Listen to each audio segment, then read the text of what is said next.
Hello, as you know, I like to build my own equipment like this pole saw, brush trimmer, weed spray, vegetation management, rail vehicle that's sitting here.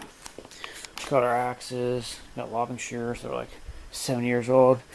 And here's a pole saw we modified. Tell you what, when they tell you don't take the guard off of circular saws, is exactly why. Say we cut the whole thing off here. Cut all that magnesium off there so we get the blade exposed so we can cut trees with it. Then we got our pole saw. I tell you, what's the use of a pole saw that raises and lowers if you can't extend it? I tell you, the extended mechanism here is what makes you be able to reach things. Without that, it's going to be very difficult to get to things. So what kind of controls we need in this thing? We need right, left, raise, extend. That's about it. We have to raise and extend. Plus, we need an extend. We got to raise an arm and extend and retract for that for the stinger. So that's what 5 controls. We need a power thing for that. We need power to the saw, power to that. Buttons here, so that's 2 buttons. Plus raise, lower, left and right, raise, lower, extend, retract.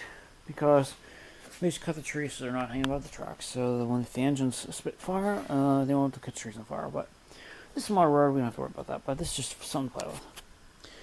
Got a reflective vest already, go for that one. What we did, found the tracks. It's gonna get cut up by the train now. Got our old lobbing shears. Tell you what, we cleaned up all this stuff. So what we gotta do, I think I need to put like an arm up here. If you push it on this front end here, it will lay it down better.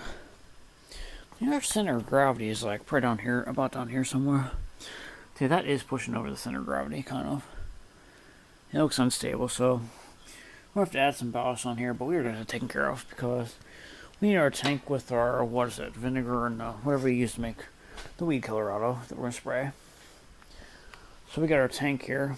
I'll tell you what, this is where our model rocks from your kid pay off. We got our tank here, so I think what we're going to do, put a T in here with like our straw going down to the bottom of the tank. We'll have a valve that lets our weed spray vinegar. I can't remember how to mix that stuff.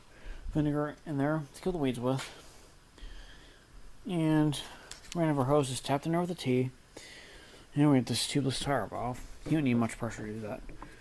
Put some air in there. We'll put it right in the middle of this barrel here.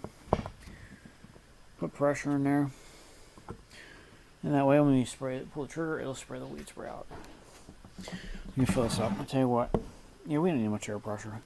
You don't have to put like 100 psi in there. It doesn't take much. Just a little pinhole, it'll spray far enough. But I tell you, that's motor rockets when your kid pay off. You're building stuff like this. So on the life of the designer. This has been put off for about a week because of my accident.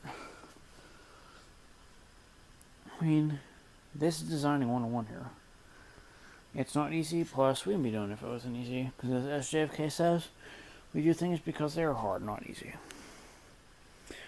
So anyway, there's how this is going to work. This should have been painted and finished by now, but we had an accident and we had to put it off till now.